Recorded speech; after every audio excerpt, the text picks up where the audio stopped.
Casey Gray here from The Conscious Builder, and on today's video we're going to talk about 5 areas of concern when it comes to toxins in your home if you're planning to build or renovate. Because I'm all sore, my sore walk, struggling.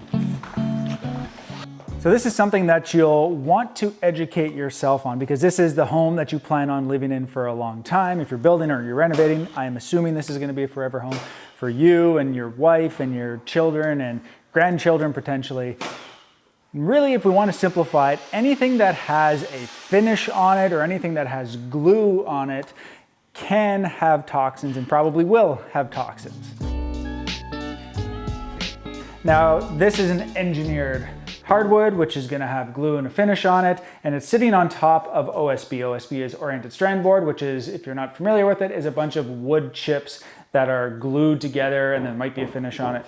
But ultimately, all of these products can off-gas. You could also use plywood as a subfloor if you have a wood frame. We're talking wood framing here.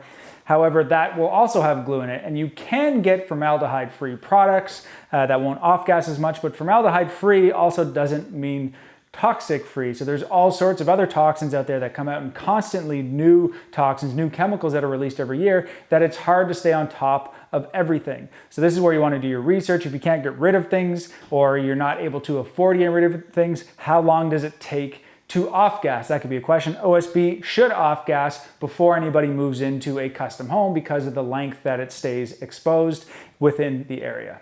Generally speaking, a solid hardwood floor is going to be the best. So not an engineered hardwood, a solid hardwood floor. However, you also need to consider the finish that gets put on top of it. You could have a solid hardwood floor that has a very terrible finish on it that off-gases all sorts of chemicals that you don't want to be breathing in.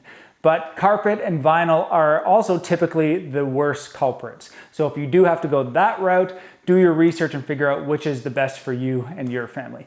Green Guard Gold is a standard that you can look for, which is typically really good. However, it does not mean that it's totally toxic free. It just means that the levels are a lot lower.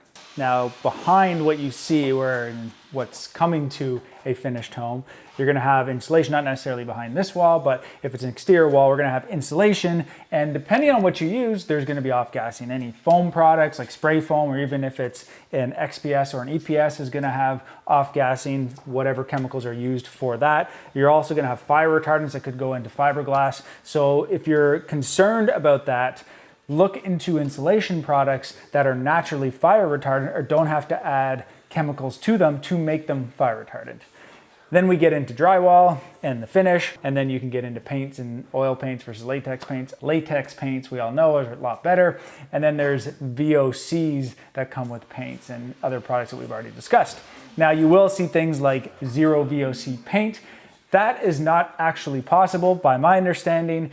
There's actually VOCs in any paint as soon as you add color to it. If you want to learn more specifically about VOC paints, I did a great interview with Andy Pace on our podcast. You can actually go to that interview. Just go to our website under the resource section and search for Andy Pace. And he talks about VOCs and what they are and what happened to the industry when they got banned.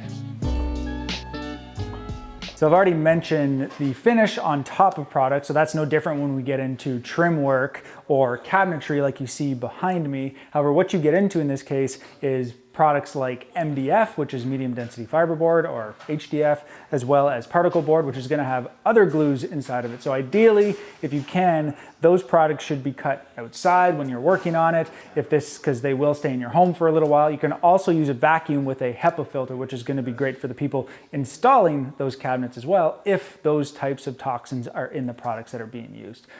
Solid wood is always the best, but you always have to be careful about what you're putting that wood together with. Things that come into play after construction are going to be things like your furniture that you bring in, or your wrinkle-free sheets that could have formaldehyde, or your leather that can have chromium and arsenic, or phthalates that are pretty much found in anything that has any plastic. These are all things that can be off-gassing in your home without you knowing it and harming your health. And the last thing would be what you do to cover up your window. So curtains could have fire retardants in them because they're typically going to be some sort of fabric, but then you could have plastics in some sort of blinds that come down, or even if they're made with wood, they could have a finish on them. So it's really in everything to do with covering up your window.